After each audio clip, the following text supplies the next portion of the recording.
예, 먼저 인사드리겠습니다. 김천 수도함에서 온 원재라고 합니다.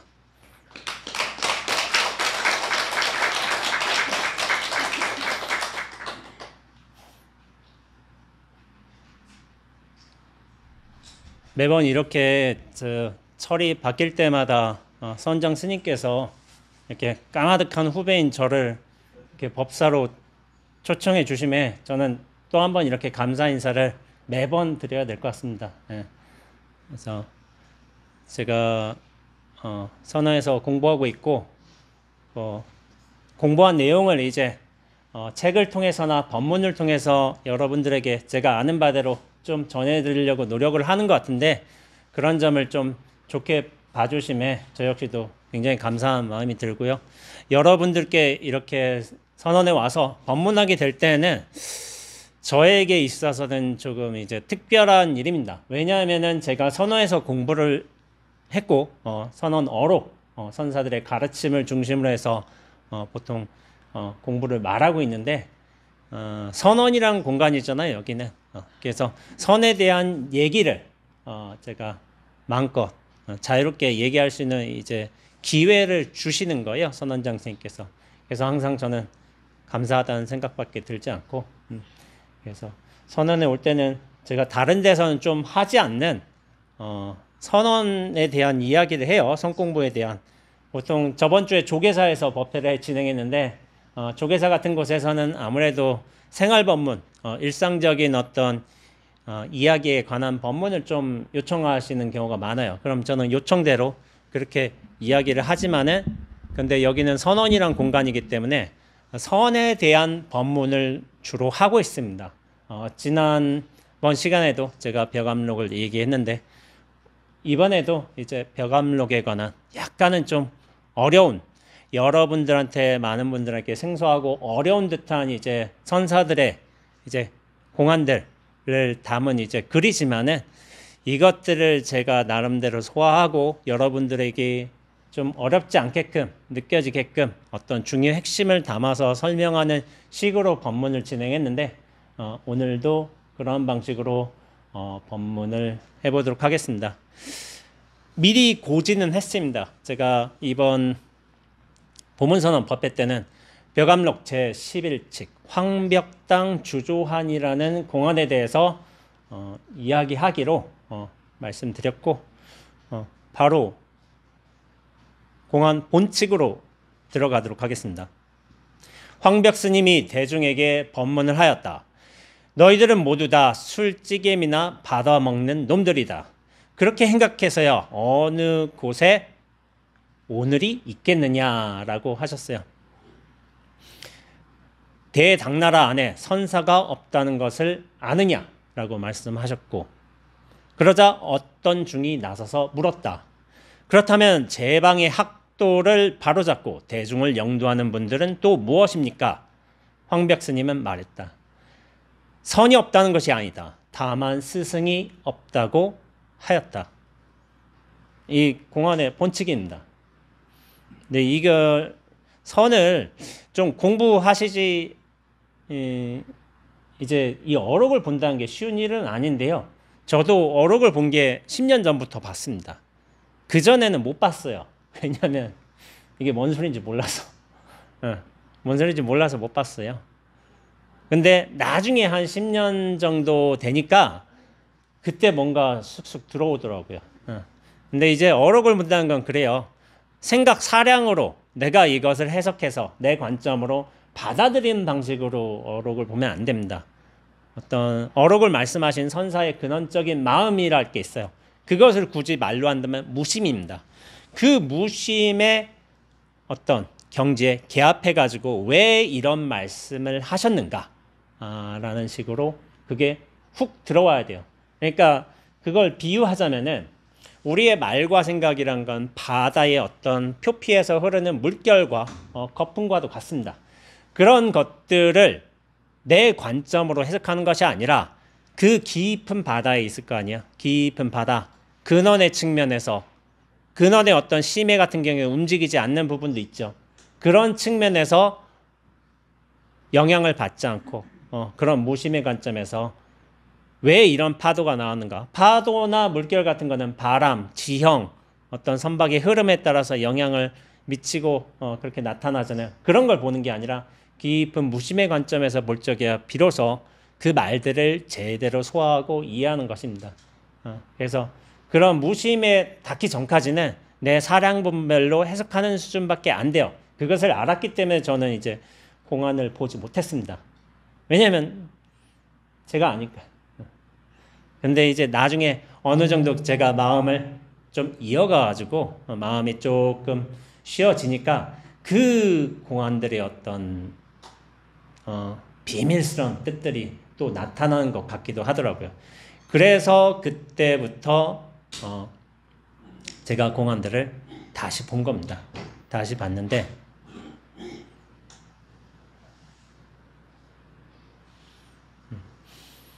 여기서 술찌개미라고 했습니다. 술찌개미 아시죠? 술을 이제 빚고 나서 이제 탁주 만들고 나서 그 찌꺼기들을 술찌개미라고 하거든요. 근데 저는 예전에 이런 말을 들었던 것 같은데 다시 한번 좀 찾아봤어요. 술찌개미라고 하기도 하고 술지개미라고 이제 부르기도 한데 이게 황 박사님이 좀 혼내신 거예요. 야, 너희들은 술지개미나 받아먹는 놈들이다. 사실 술을 하고서 탁주를 하고서 그 맑은 부분이 있잖아요. 그걸 먹는 게 아니라 그 찌꺼기나 받아먹는 놈들이다. 그렇게 생각해서요. 어느 곳에 오늘이 있겠느냐. 오늘의 한자를 찾아보면은 하처금일이요. 유금일이요.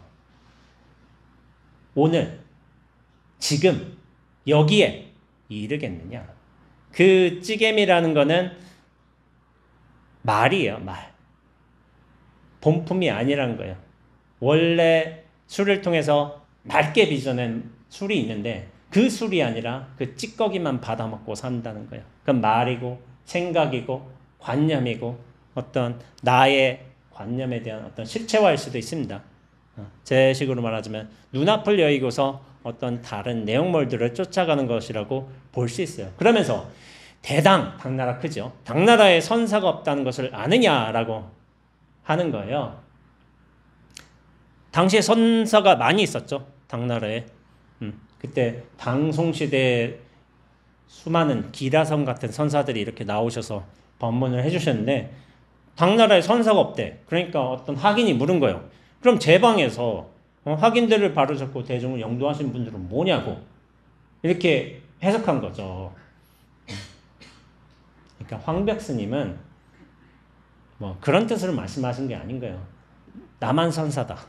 뭐 이런 뜻으로 말씀하신 건 아닌 거예요. 근데 이 물은 스님은 그렇게 해석한 거죠. 다른 스님들은 이렇게 애쓰고 계신데 다른 학인들을 일깨우려고 이렇게 애쓰고 계신데 그런 선사들은 없다는 게 말이 되느냐 하니까 선이 없다는 것이 아니다. 다만 스승이 없다고 하였다. 이 말뜻은 뭐냐면은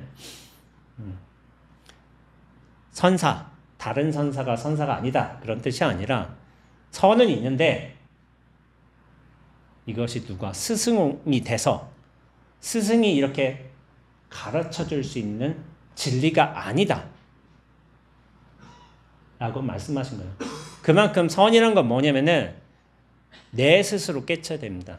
물론 선사가 지도를 해줄 수 있어요. 이렇게 방향을 이렇게 좀 이제 조정해 가면서 지도는 해줄 수 있어도 결국에 깨치는 건 자기 자신입니다. 자기 자신이 노력을 해야지, 애를 써야지, 그렇게 준비를 해놔야지 결국에 깨칠 수 있는 거예요. 그걸 말씀하시는 거예요. 사실 이 공안 본칙은 다른 공안들에 비하자면 사실은 약간 민숭맹숭한 측면이 있어요. 이거는 뭔가 강한 의심을 보여주는 것도 아니고 의문을 내가 알지 못한 어떤 개념들에 대한 서술도 아니고 약간 민숭맹숭한 측면이 있지만은 이 내용이 좋은 거는 뭐냐면 평창에서 내용이 좋습니다. 평창이라는 건 뭐냐면은 이 공안에 대한 해석이요. 해석의 내용들이 좋아서 제가 이 공안 본칙을 한번 가져와 봤습니다. 그럼 평창을 제가 이야기하기에 앞서서 제가 거듭해서 이런 말씀 드리는데 인스타 하시는 분 계세요? 여기 한번 손 들어볼까? 인스타 하시는 분. 인스타 하시죠? 많이 안 하세요. 이 젊은 분들 위주로 하시는데 이제 연세가 드신 분들은 이제 안 하세요. 대부분. 근데 제가 거듭 말씀드리지만은 현 시대의 분위기를 알기 위해서는 인스타를 해야 됩니다. 인스타 가장 핫한 거예요. 그래서 아마 여기 자녀분들은 아마 거의 다 하실 겁니다. 자녀가 또 50대 넘었다 하면 안 할 가능성이 높고, 저도 인스타를 한 지는 얼마 안 됐지만은 인스타를 합니다. 근데 인스타에 정말 좋은 내용들이 많이 나와요. 현 시대 분위기를 파악할 수 있는 내용들도 많이 나오고. 제가 인스타 릴스에서 이런 영상을 봤어요. 철학 교수님이 한번, 이건 법문과 약간 관련은 있어요. 강의실에 들어오셨어요. 그러니까 시험을 보시는 거야. 시험을 보시는데 무슨 일이 있었냐면은 그 의자를 탁 뒤집어 놓은 거야. 이 의자를 탁 뒤집어서 올려놓고서 무슨 시험을 냈냐면은 이 의자가 존재하지 않는다는 사실을 증명하라. 이게 철학 수업인 거야. 철학 수업. 이 의자가 존재하지 않는데, 의자를 거꾸로 올려놨는데, 그럼 그게 철학 수업의 기습 질문이었던 거야. 이제 시험 과제이기도 하고. 그럼 한마디로 이거를 딱 종결시키실 수 있으신 분 계신가요? 이 의자가 존재하지 않는데 그걸 증명하래. 저도 못했어요. 이거 어떻게 답해야 되지? 나도 모르겠어. 학생들이 다 시험이니까 막 날카로워졌어. 집중해가지고 이거를 어떻게 증명하지? 이 의자가 존재하지 않는지를 증명하기 위해서 다양한 이론들을 근거로 이제 내세우기 시작하는 거야. 그 근거가 뭐냐면은 이를테면 뭐 데카르트의 뭐 존재론적 관점, 뭐 이게 있는지 몰라요. 제가 갖다 붙였어요. 뭐 칸트의 실천 이성적 관점, 뭐 이런 관점이 있을 수도 있잖아. 물리학의 중력 법칙, 이건 있어요.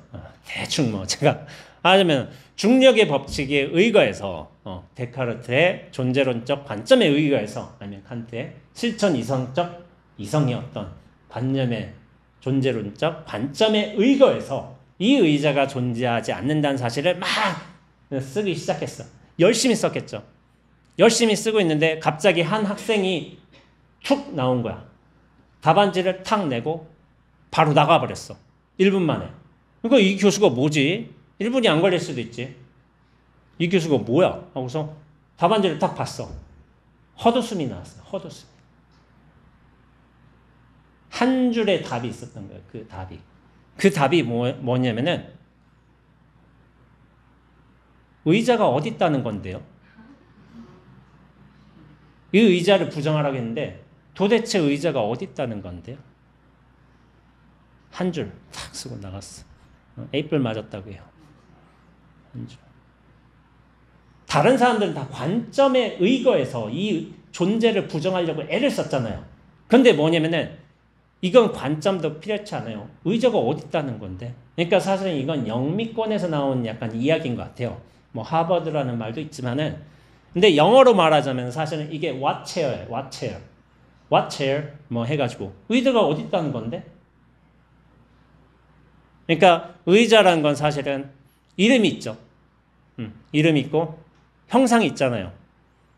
그 다음에 존재하는 방식이 있는 것이고, 그것이 또 어떤 방식으로 증명, 이렇게 존재하고 있다는 증명이 있을 수가 있는데, 사실은 이게 그래요.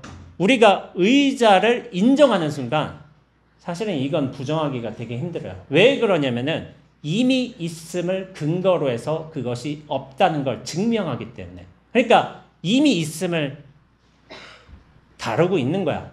그런 상태에서 이걸 없다는 걸 증명이 되니까 사실은 이게 어떤 관점에서는 유무, 이미 유를 인정해버리면은 무도 자연스럽게 생겨납니다. 그러니까 이분법에 여전히 갈려져 있는 거야. 그런 상태에서 아무리 무라는 관점을 혹은 공이란 관점을 유지하려고 해도, 그걸 증명하려고 해도 이거는 유를 이미 근거로 한 증명이기 때문에 한계성을 지닐 수밖에 없어요.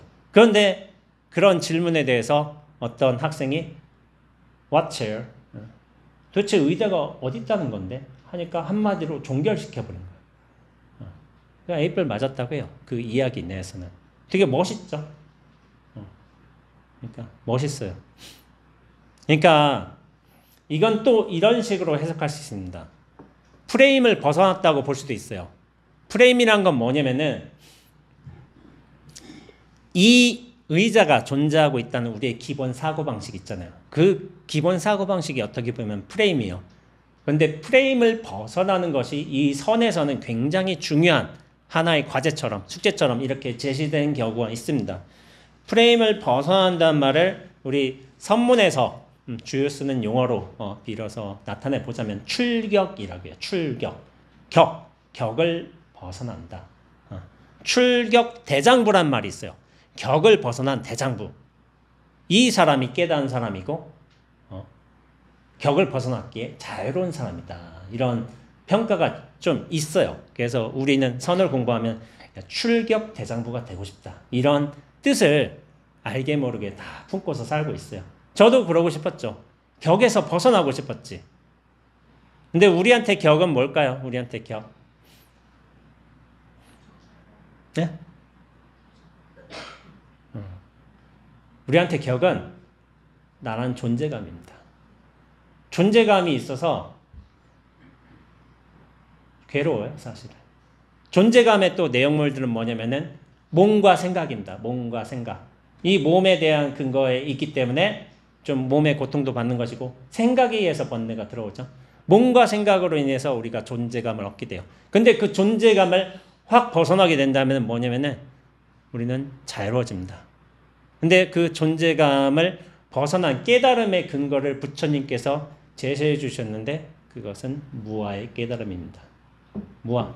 나란 고정적 실체란 존재하지 않는다. 이게 깨달음의 처음이고 최종입니다. 그래서 격을 벗어난 게 굉장히 중요한 일이기도 한 거예요. 이 격에 대한 선문의 출격에 관한 이야기가 있어요. 무문관 40칙에 적도정병이라고 합니다. 적도정병. 그 이야기를 한번 해보겠습니다. 위산화상이 백장선사 회상에서 전자란 소임이 뭐냐면은 공양주예요. 공양주. 반찬 만들고 좀 허드렛 일 청소 좀 하고 지금에는 없는 소임인데 그 당시에는 조금 낮은 소임. 승납이 좀 낮은 스님이 하는 소임이었어요. 소임을 하고 맡고 있을 때였다. 백장선사가 대위산의 주인을 선발하는데 주인이란 건 뭐냐면 주지라는 거야. 대위산에 절이 하나가 있었나 봐요. 근데 거기다 새 주지를 보내야 돼. 지금의 주지는 어떤 의미에서 약간 사찰 관리인 느낌처럼 큰 스님처럼 나오지만 예전에는 주지라는 게 뭐냐면은 사찰 관리인이기도 하지만은 큰 스님이기도 하고 거기서 공부하는 스님들의 공부를 지도하는 최고 스승이었습니다. 주지가 복합적인 의미였어요. 공부도 가르치고 사찰 관리인도 하고.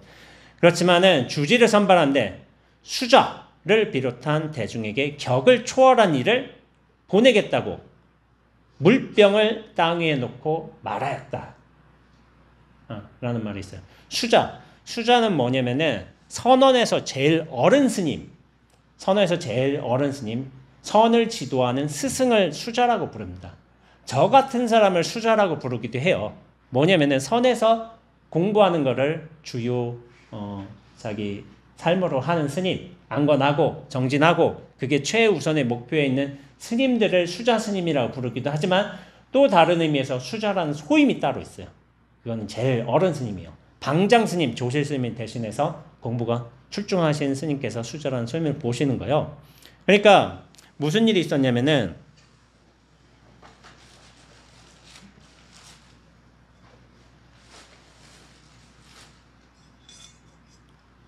스타벅스 텀블러인데요. 물병 대용으로 제가 가져왔습니다. 준비를 많이 했습니다. 스타벅스 텀블러를 이렇게 딱 놓고서 야, 격을 초월한 이한테 이 주지자리를 주겠다. 이것을 물병이라 불러서는 안 된다. 너희는 무엇이라고 부르겠는가 한 거예요. 그러니까 수자 스님, 어른 스님이 말씀하신 거예요. 나무 막대기라고 부르지도 못할 것입니다. 라고 한 거예요. 조금 실망스럽죠. 나무 막대기라고 부르지도 못한다.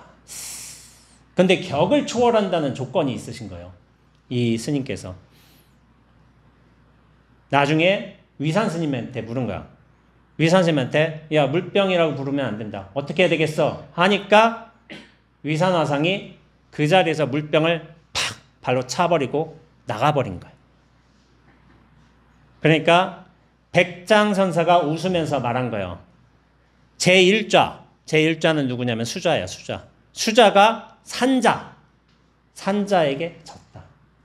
산자가 누구냐면은 뭐 다른 어록에서는 촌뜨기라고 표현하는 경우도 있어요. 촌뜨기, 어린 놈한테 졌다.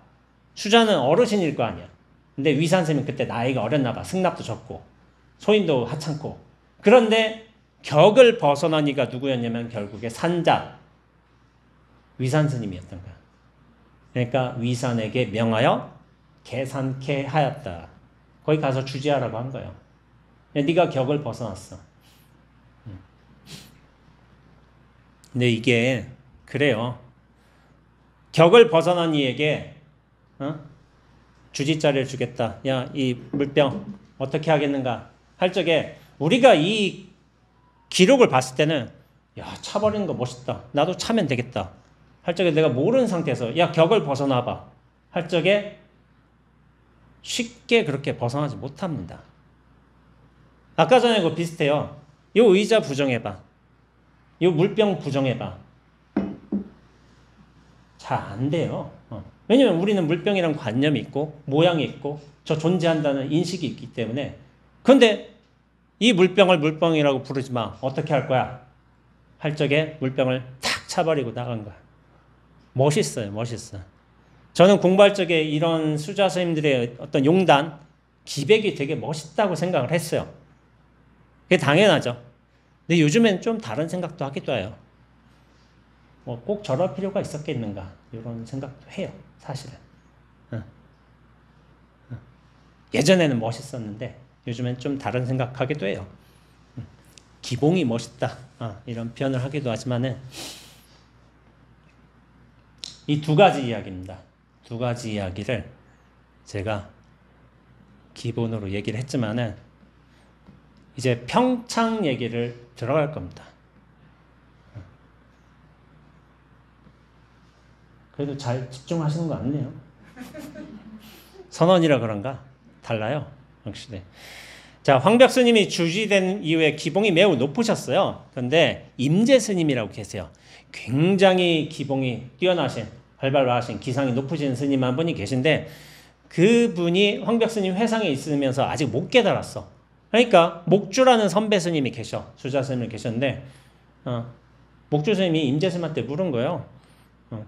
여기 와서 오랫동안 너 정진했는데 왜 황벽 스님한테 법을 물으러 안 가? 하니까 제가 무엇을 물어보면 되겠습니까? 라고 한 거예요. 그러니까 어떤 것이 불법에 뚜렷한 대의입니까? 불법에 뚜렷한 뜻입니까? 라고 물어봐. 하니까 임재쌤이 황백쌤한테 가서 물었어. 그러니까 3차례나 두들겨 맞았어요. 황백쌤이 뭐 주장자로 때리거나 뭐 했겠죠. 예쌤들은 잘 때렸어요. 잘 맞았고. 저는 노장님한테 맞은 적은 없어요. 아주 저희 노장님은 좀 점잖으셔가지고 안 맞아봤어요. 말로는 맞아봤죠. 말로 때린 것도 아픈데 맞아봤어요. 그렇지만은 임재쌤이 두들겨 맞기만 나왔어. 그러니까 스님이 목종 스님이 말씀하신 대로 3차례 질문했는데 3번씩이나 두들겨 맞았어요. 도대체 내가 뭘 잘못했는지 모르겠습니다. 그래서 하산할까 합니다. 하니까 되게 의기소침했던 거야. 근데 여러분들이 임재스님을 아시는지 모르겠지만 임재스님은 기상이 아주 대단하신 분입니다. 칼날같이 모든 걸 잘라버리고 거침없이 어떤 여지를 두지 않는 스님이에요. 장군의 어떤 기상이 있으신 분이요. 근데 이분도 이렇게 소심한 적이 있었던 거야. 두들겨 맞고 도대체 내가 뭘 잘못했는지 모르겠어요 하고서 잠시 하산한다고 해. 그러니까 목주 스님이 황백스님한테 말한 거야. 이 질문했던 상자는 매우 얻기 어려운 인물입니다. 보통 인물이 아니란 거죠. 스님께서는 어째서 땅을 파서 한 그루의 나무를 길러 후인들에게 시원한 그늘이 되게 하질 않으십니까? 이 사람 잘 키워서 인물이 되게끔 좀 길러보시는 게 좋지 않겠습니까? 왜 그런데 내치기만 하십니까? 하니까 황백스님이 나도 알고 있다. 근데 좀 더 기다려보자 하신 거예요. 그러면서 임재스님이 황백스님에게 찾아와서 하직인사를 했어요. 그러니까 황백스님이 그대는 다른 곳으로 가서는 안 된다. 곧바로 고안 여울가에 대우스님을 뵙도록 하여라 라는 거예요. 대우스님이란 뭐 도반스님인지 아는 큰 스님이 또 있었던 거야. 그쪽 회상으로 가라고 한 거예요. 그러니까 임재스님이 대우스님 회상에 갔죠. 그러니까 대우스님이 야, 응? 지금까지 있었던 일을 얘기해 보시게 하니까 저는 불법의 적적대의를 물었는데 황백스님한테 3번이나 물었는데 3차례 두들겨 맞고 그냥 나왔습니다. 한 거예요. 제가 어디에서 무슨 잘못을 했는지 모르겠습니다. 라고 한 거예요. 그러니까 대우스님이 이런 말씀을 하세요. 황백스님이 그처럼 높아심이 간절하여 그대를 위하여 사무치게 수고를 했는데도 다시 무슨 허물이 있고 없는 것을 말하느냐. 사무치게 수고를 하셨대요. 사무치게 수고를 하신 건 뭐냐면은 3차례 때린 거예요. 때린 거. 팍팍 때렸어. 그런데 높아심이 간절해서 그대를 위해요. 그렇게 때려줬는데 너는 무슨 허물이 있고 없음을 말하고 있느냐라고 지적한 거예요. 그러니까 임재스님이 호련히 크게 깨치고 말했다. 황백스님의 불법이란 참으로 보잘것없구나 라고 말한 거예요. 그 자에서 무다자라고 하는데 한자에서 무다자라고 해요. 뭐 별거 아니구나, 보잘것없구나 한 거예요. 그러니까 대우스님이 괘씸한 거야. 아니 이놈이 황백스님한테서 어쨌든 깨우지 못하고 갑자기 나타나서 황백스님의 불법이 보잘것없구나 이런 말을 하니까 너는 도대체 무슨 도리를 보았길래 그따위 소리를 하느냐. 무다자, 별 볼 일 없구나 이 소리를 하느냐 하니까 임재스님이 이렇게 멱살 잡혔을 거 아니야. 그때 대우스님의 갈비뼈 아래를 주먹으로 툭툭툭 3번 친 거예요. 툭툭 3번 치니까 임재스님이 탁 놓고서 네 스승은 황벽이다. 나하고 인연이 없으니까 가거라 하고 보낸 거야. 호련히 깨치고서 그것의 증명을 뭐냐면은 주먹으로 이렇게 사사 3번 때린 거야. 3번 때린 거. 그러니까 그 자리에서 대우스님이 알아본 거예요. 얘 깨쳤구나. 왜 깨쳤을까요? 뭐 때린 게 뭐 별것도 아닌데.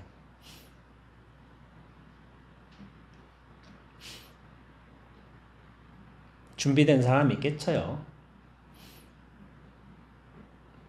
우리가 이 물컵이라는 인연이 있잖아요. 여기 물컵. 물컵이라는 인연이 있고 이게 물이라는 맛을 느끼기도 하고 촉감을 느끼기도 하고 하잖아요.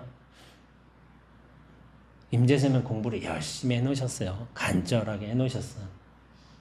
그러니까 황백스님이 널 위해 그렇게 높아심으로 그렇게 애렸었는데 너 그거 못 알아듣냐 하니까 그때 확 깨쳐버린 거예요. 깨쳐버렸을 때 어떻게 되냐면은 존재감이 무너졌습니다. 분명히.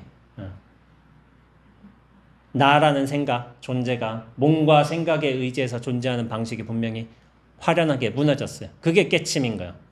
깨치니까 황백스님이 불법이 별거 없구나 라고 얘기한 거예요. 아니 좀 전만 해도 뭐 맞고서 억울하다고 그렇게 찾아왔는데 대우스님 앞에서 네가 왜 황백스님 불법 별거 없다고 얘기하느냐 하니까 그 증명으로서 탁탁탁 3번 한 거예요. 그러니까 대우스님이 알아본 거예요. 얘 깨쳤구나. 촉법이에요. 촉법.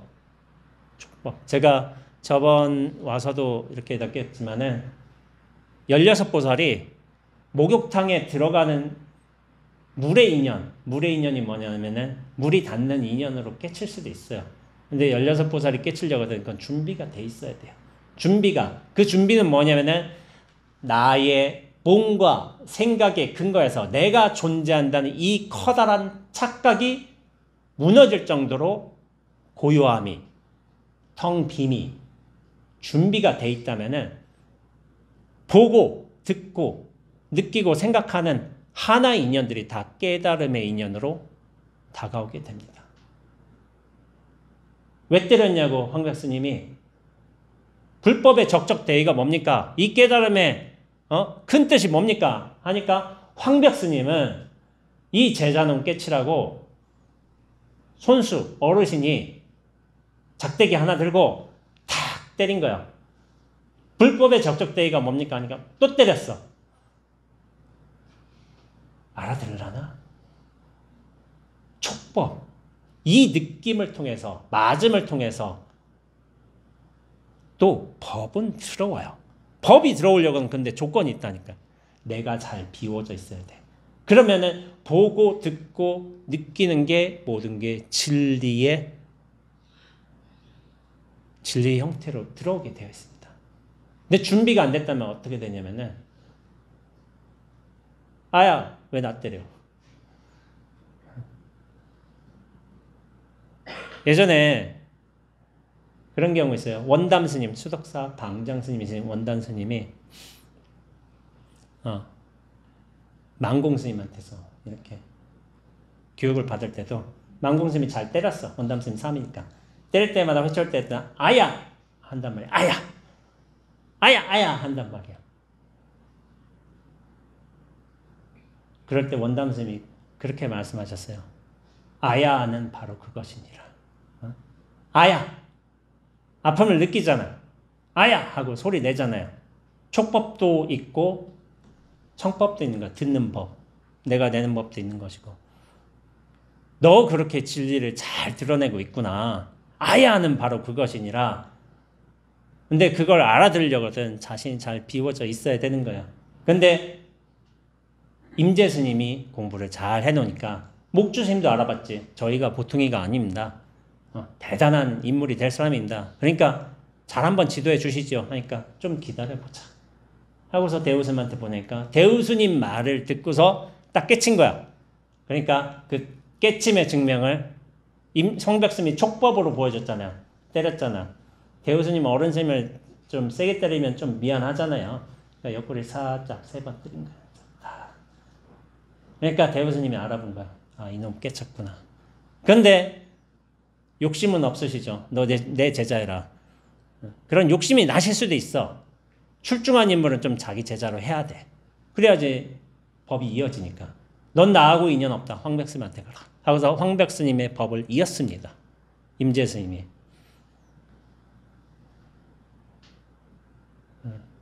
주먹에서 뜻을 보면 안 돼요. 뭐 작대기질에서도 뜻을 보면 아니고. 그거는 본품이 아니에요. 그건 드러난 현상들이요. 그건 뭐냐면은 찰나에 탁 맞는 거. 툭툭 치는 거. 그게 본품이에요. 그러면 대우스님하고 황백스님이 이 임재스님을 거치게 내몰면서 이렇게 공부해라. 물론 했던 측면도 있지만은 임재스님이 그냥 공부 잘했습니다. 자기 준비 잘 해놨어. 요즘 말로 될 놈 되리요. 될 놈은 돼요, 그냥. 근데 그 기연을 좀 선사들이 말해준 거지.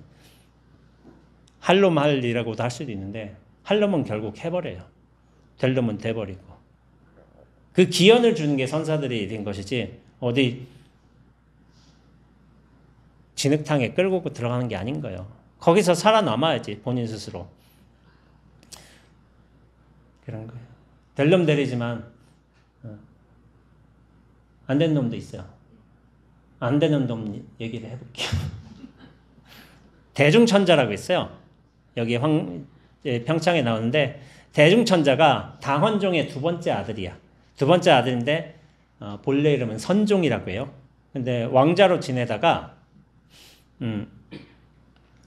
정치적 어떤 환란이 많이 있어가지고 피해가지고 향엄선사 회상에서 머리를 깎고 사미가 된 적이 있어요. 우리 저기 수도원 같은 경우도 누구지? 어떤 인현왕후께 인현왕후가 좀 정치적 환란을 있어가지고 잠깐 청암사로 피해 있었던 적이 있어요. 나중에 복권해가지고 다시 황후가 됐지만은 그렇게 정치 소용돌이에 매몰되지 않기 위해서 좀 피할 경우가 있었거든요. 근데 원래 현종의 아들이 이제 목종하고 선종이 있었는데 두 번째 선종이 이제 대중이었죠. 근데 이 양반이 좀 뭔가 기연이 있나 봐. 어려서부터 좀 민첩하고 영악하고 약간 가부좌하기를 좋아했대요. 가부좌하고. 그러다가 무슨 일이 있었냐면은 저 목종 자기 형이잖아. 형이 이렇게 회의라고 해야 되나? 이렇게 어간 회의를 마치고서 다 헤어졌을 적에 용상에 오른 거야. 용상은 황제가 오른 자리 있잖아요. 거기 앉아서 약간 신하들 대하듯이 뭐 이렇게 좀 장난친 거예요. 그러니까 황제가 아닌데 큰형이 황제로 있는데 그러니까 큰형한테 이른 거야. 큰형한테 말한 거야. 그러니까 목종이 황제가 내 아우는 우리 종친 가운데 영걸스러운 사람이다. 뭔가 기강도 있고 뭔가 호방한 기상이 있다. 해가지고 그렇게 그냥 넘어갔어.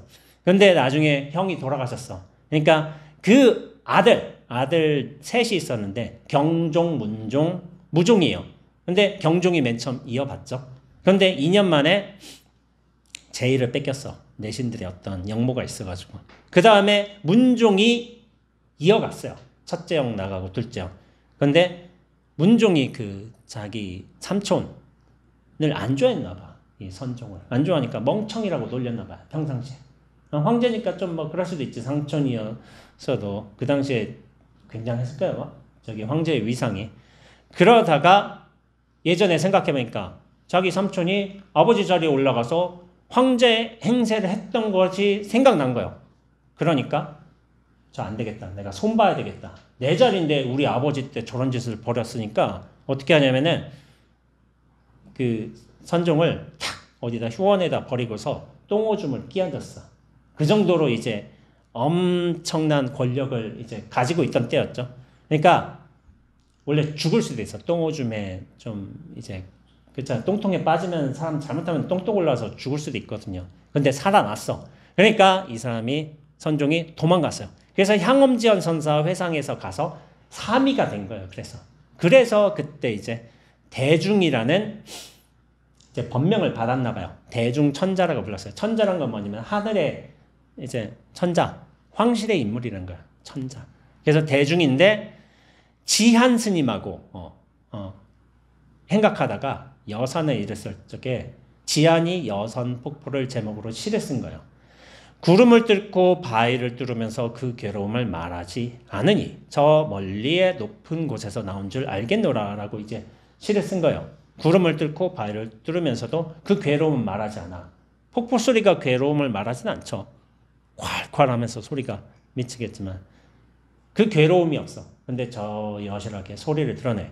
그러니까 저 멀리 높은 곳에서 나온 줄 알겠노라. 높은 곳은 뭐냐면은 자성의 본자리인 거야. 본자리에서 나온 줄을 알겠다. 이렇게 해서 그렇게 좋지도 않고 뛰어나지도 않은 적당한 수준의 개성을 썼어요.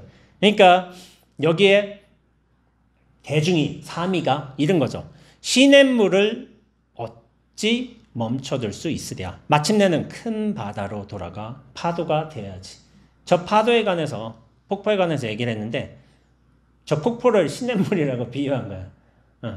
별스럽지 않다. 마침내는 큰 바다로 가야 되는 거지. 물은 물이어도 작은 물인 거죠. 파도가 돼야지.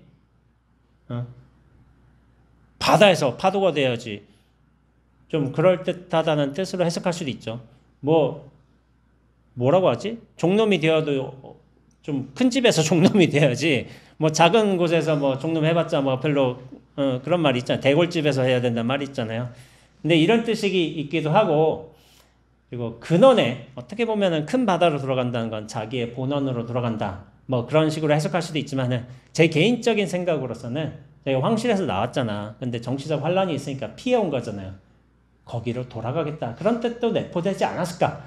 저는 그런 식으로 해석을 합니다. 그러니까 요 지한선생님 보니까 이 사람이 좀 황실 출신이기도 하지만은 좀 뭔가 경계가 남달라. 공부가 좀 있는 것 같아.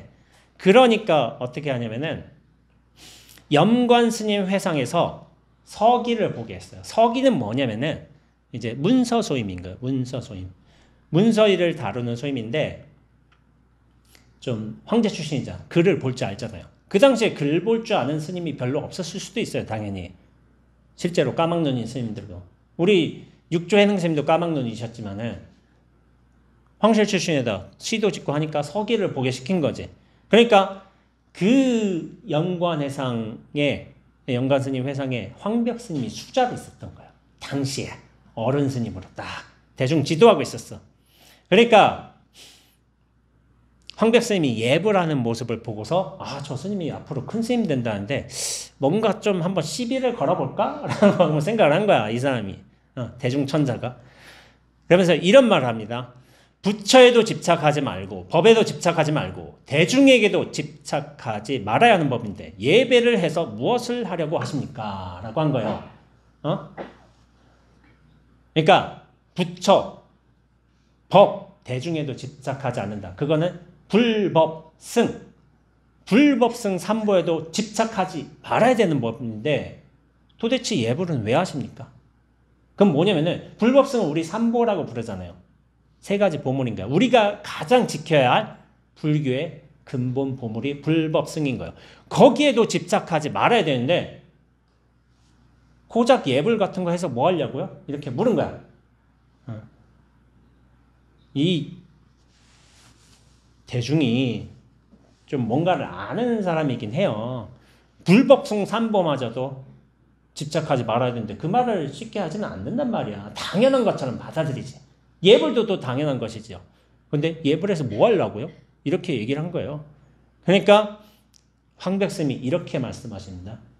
중요한 부분입니다.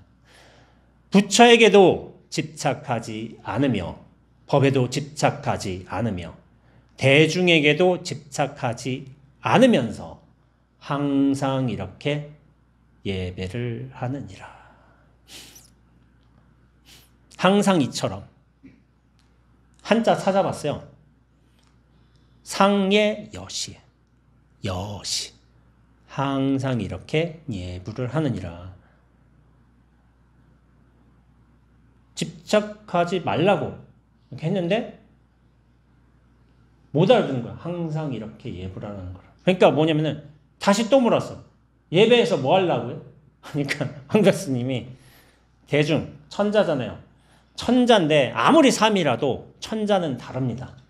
황실에서 왔기 때문에 함부로 못해요. 근데 황백스님은 또 그런 거 안 가리는 거예요.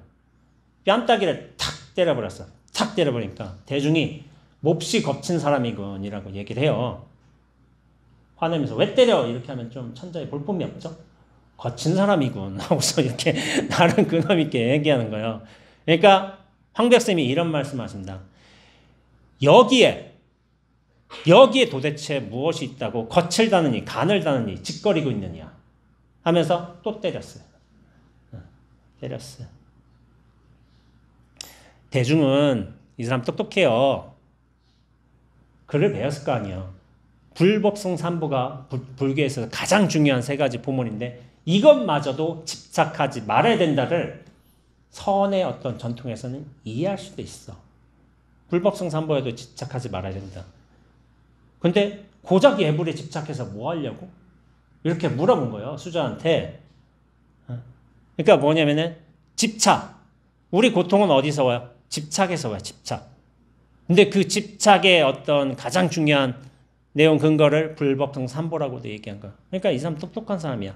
근데 예불에서 뭐 하려고?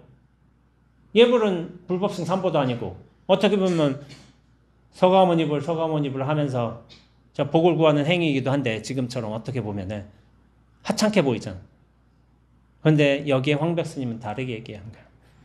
부처에도 집착하지 않고 법에도 집착하지 않고 대중 스님들에게도 집착하지 않으면서 항상 이렇게 여시라고 표현했어요. 항상 이렇게 예불하느니라. 여시.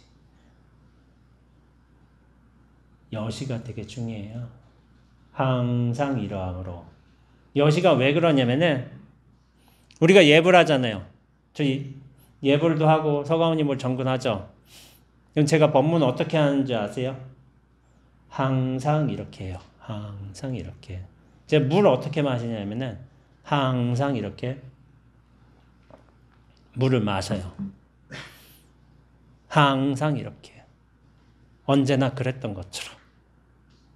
예부가 아니라. 항상 이렇게 여시에는 뜻이 없습니다. 항상 이렇게 컵을 들고 항상 이렇게 마이크 톡톡 쳐보고 뜻이 없는 그 여시로서 모든 뜻을 그렇게 행하고 있지만은 거기에는 집착이 붙을 수도 없어요. 여시에는 이러하다. 본래 이러하다. 근데 뭐냐면은 대중이 알긴 아는데 집착을 하지 말아야 되는 거를. 근데 예불이나는 형식주의야. 저건 가짜야. 본질이 아니야. 라고 하면서 한다 안 한다의 어떤 이분에 사로잡혀 있어요. 하는 거 안 하는 거. 그 중에 뭐냐면은 안 한다에 탁 걸려버린 거지. 할 필요가 없다. 그러면서 한다 안 한다마저도 넘어서 있는 거. 본래 자리에 있는 여시라는 본뜻을 알아듣질 못하는 거예요. 다시 질문한 거죠. 예불해서 뭐 하려고요? 두들겨 맞았어. 그럼 황백스는 왜 때렸을까? 원래 사람 잘 때린 것 같아요. 항상 이렇게를 못 알아들으니까 툭 쳐본 거야. 임재스님 때린 것처럼. 툭 치면은 이 사람이 준비가 돼 있다면 그 맞는 인연, 맞는 인연으로 인해서 뭔가 훅 벌어지기도 해요. 한번 쳐봤어. 못 알아들었잖아요. 안 되네? 두 번 때렸어. 맞은 김에 한 대 더 맞아. 왜냐면 싸가지가 없으니까. 제 견해로서는 좀 싸가지가 없어서 때렸습니다. 맨 처음에 한번 시험으로 때려볼 수도 있어. 근데 거기서 툭 안 벌어지잖아요. 또 때려. 그러니까 못 알아듣는 거예요. 예불을 하든 안 하든 예불을 해도 이렇게 예불하는 것이고 항상 이렇게 예불을 안 해도 항상 이렇게 고유한 것이고 묻는 거 예불해서 뭐 하려고요? 이것도 여시입니다. 여시. 딱이 맞는 거 뭐냐면 이렇게 탁 하고 맞은 거예요.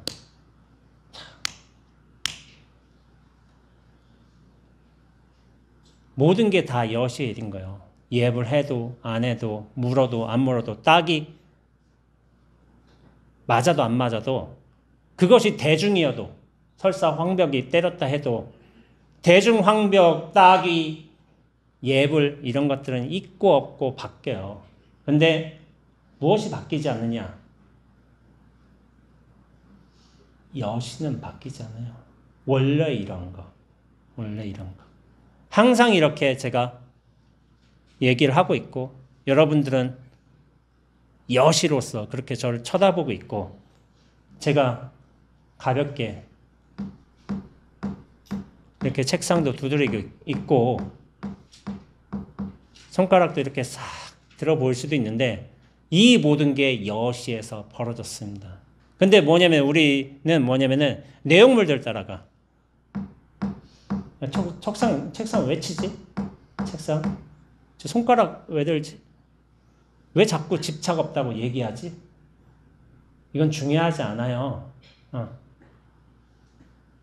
항상 이렇게 손가락을 쳐왔고 책상을 쳐왔고 항상 이렇게 손가락을 들어왔고 항상 이렇게 소리를 듣고 있어요. 항상 이렇게 있는 이것이 중요한 거지 오고 가고 바뀌고 하는 건 그다지 중요하지 않아요. 근데 이거를 못 알아먹으니까 충격요법을 쓰는 거예요. 한 대씩 때려보고 이거 알아듣나? 근데 잘하는 어떤 실체감이 좀 많이 무너진 분들께서는 그런 맞는 인연, 듣는 인연으로 말미암아서 확 깨져버립니다. 자기 틀이. 그러면서 깨달음에 탁 하고 합쳐져요. 그 기틀을 보신 거예요. 기틀을. 예불에서 뭐 하려고요? 라고 얘기하지만은 우리가 서가모니불 아까 제가 또 정근 나셨죠? 여기 정근은 다를 수도 있겠지만은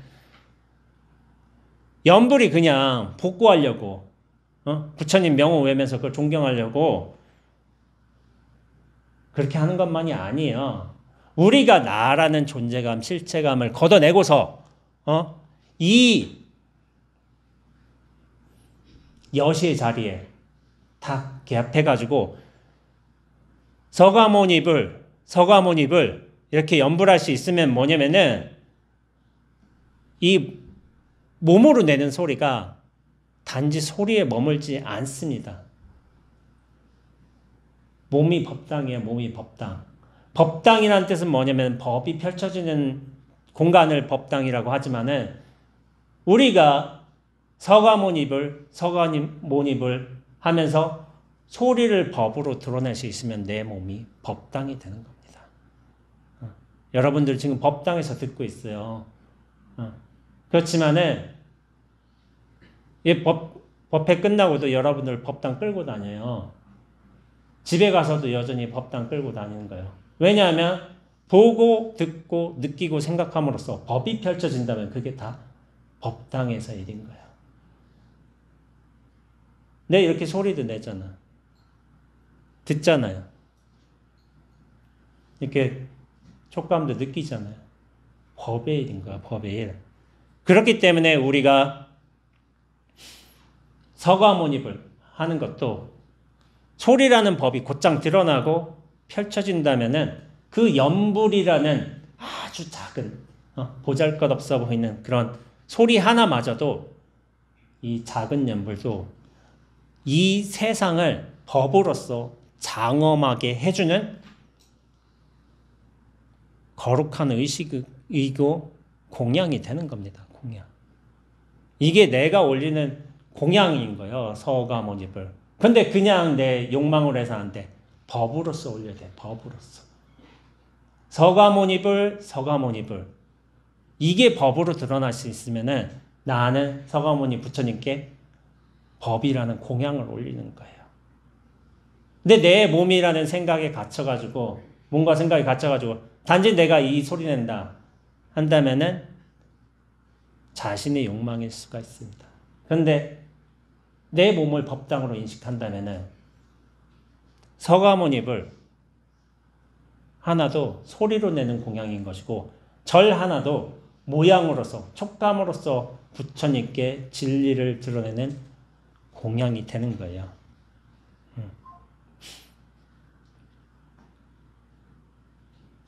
그래서 황벽스님은 그런 거예요. 부처에도 법에도 대중에게도 집착하지 않으며 항상 이렇게 예배를 올리니라. 항상 이렇게는 우리가 존재할 수 있는 어떤 근원인 거예요. 근원의 바탕에서 항상 이렇게 예배를 올렸는데 대중은 그 무심으로써 자기 존재감에 실체 없음으로써 들어가지 못하기 때문에 그 뜻을 알아듣지 못하는 거예요. 알아듣지 못하니까 결국에는 계속 같은 질문하고 또 두들겨 맞은 거죠.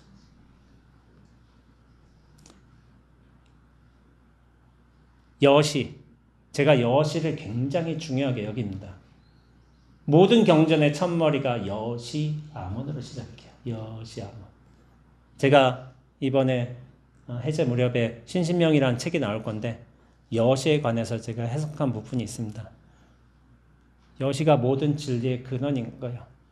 근데 그 진리의 근원을 우리는 경전을 통해서도 매일 보고 있는 거야. 여시아문.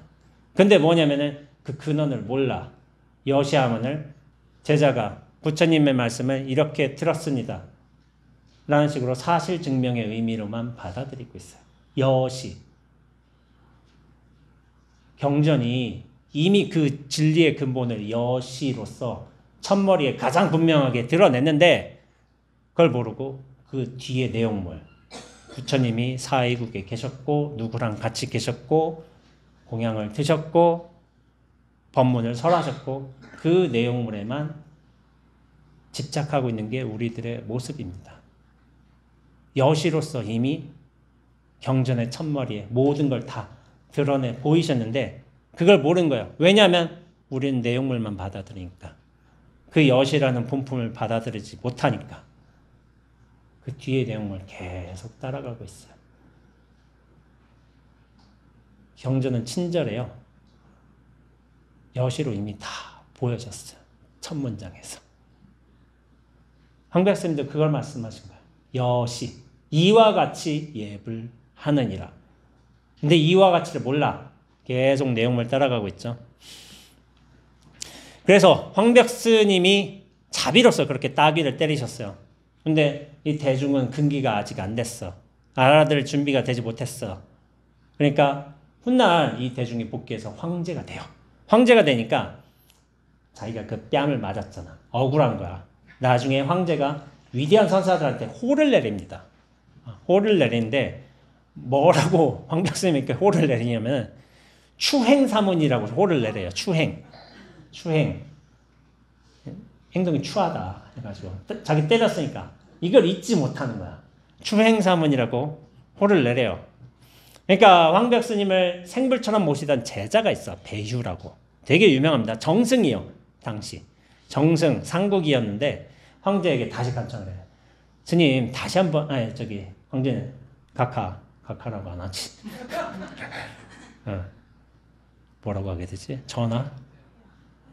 황제 전하 하여튼 다시 호를 내려주십시오 하니까 단제선사라는 호를 내려요. 단제가 뭐냐면은 끊을 단자에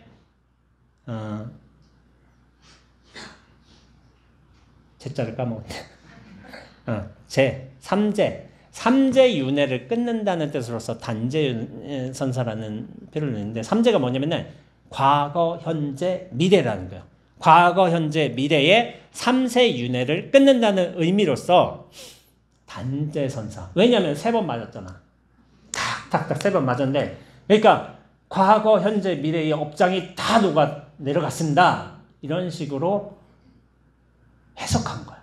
그러니까 대중이 들으니까 그거 괜찮아. 맞은 거지만 선사한테 이걸 맞음으로써 과거, 현재, 미래의 업장이 다 녹아 내려갔습니다. 해가지고 단재선사라는 호를 다시 내려요. 그러니까 제자를 잘 둬야 돼. 제자를 잘 두면 이렇게 꿈보다 해몽을 잘해요. 근데 제가 볼 때는 이제 황백스님이 그냥 괘씸해서 때렸어요. 때렸는데 제자를 잘 두면 이런 일들이 벌어집니다. 그래서 황백스님이 당신 가풍이 이렇게 활발발 하시기도 하시지만은 대중의 뺨 따고도 때리고 임재도 또 때리고 한 게 저 어리석은 놈, 저 고생해봐라, 괘씸하다 이런 뜻으로 때린 것만은 아니에요. 선사의 자비는 좀 특별합니다. 선사는 꼭 자비하게 격려해주고 보살펴주고 위안의 말 주고 그런 것만 자비가 아닌 거예요. 깨어나라고 일깨우라고 이렇게 툭툭 치기도 하고 때려주기도 하고 분심에 들기도 하고 하게끔 해주는 게 선사의 자비인 거예요. 종국에는 그 사람이 깨어나게끔 기연을 주는 게 우리 선사의 자비입니다. 우리가 여시 항상 이러하다 본래 이러하다 모든 경전의 첫머리였던 여시아문의 여시로 진정으로 우리가 나란 실체감과 존재감을 걷어내고서 개합할 수 있다면은 가차없이 때리는 것이며 차별 없이 맞는 것이며 물병 발로 툭 차버리는 것이며 하라고 임재스님 할 유명하죠. 하고 소리를 치고 하는 것도 법을 다 드러내는 거예요. 근데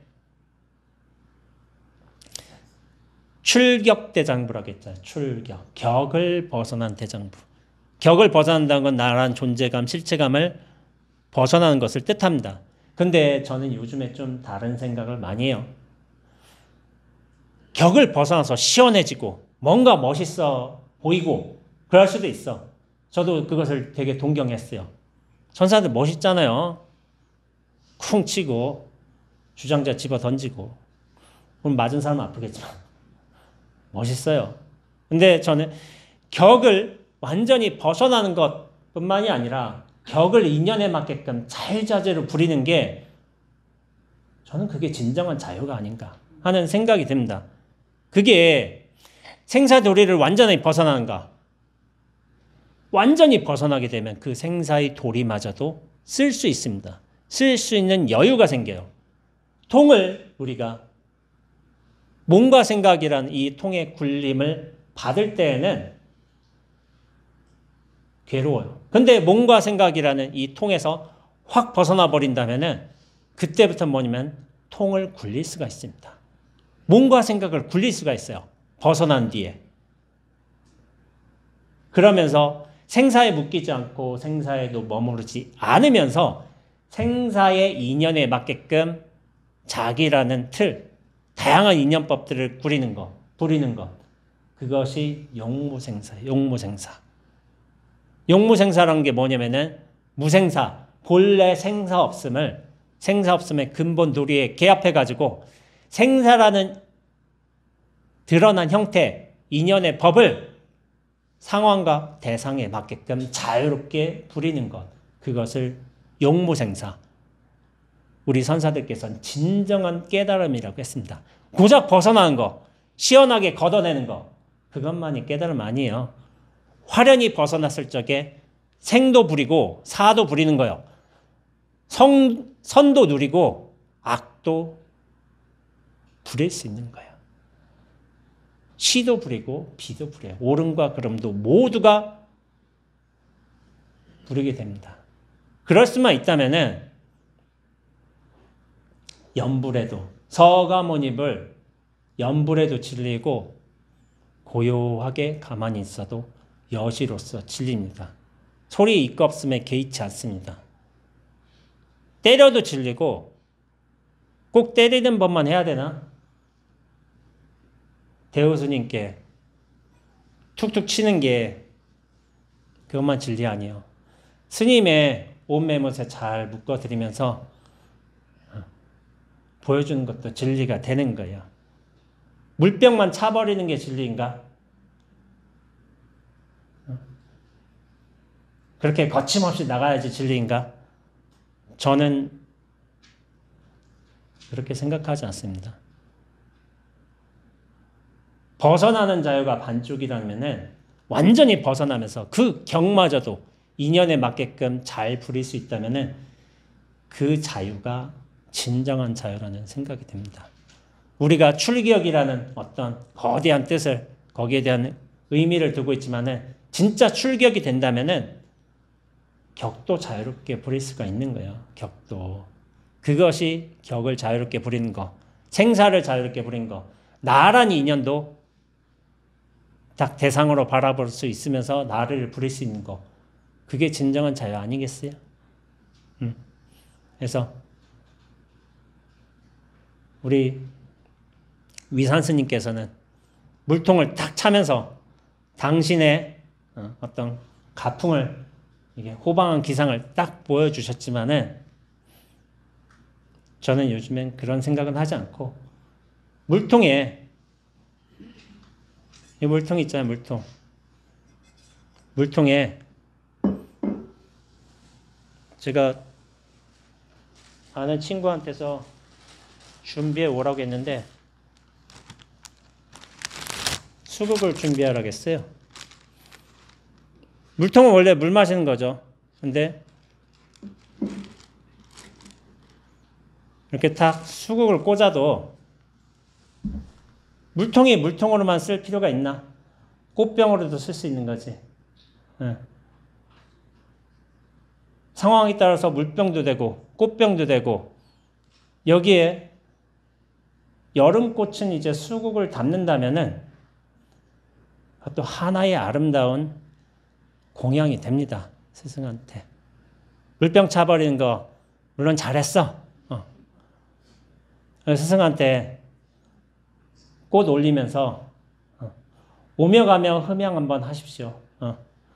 항상 이렇게 여시로서 여름이 이렇게 왔습니다. 하고서 꽃을 공양 올리는 것도 제자로서의 저는 스승에 대한 법에 대한 가르침에 대한 증명이 된다고 생각을 하고 있습니다. 그래서 별스럽지 않게 여름꽃이라고 수국 한번 가져와 봤는데 법회 마치시고 오며가며 한번 구경해 보시고 더러 흠양도 하셨으면 좋겠습니다. 예, 법회 법문 마치겠습니다.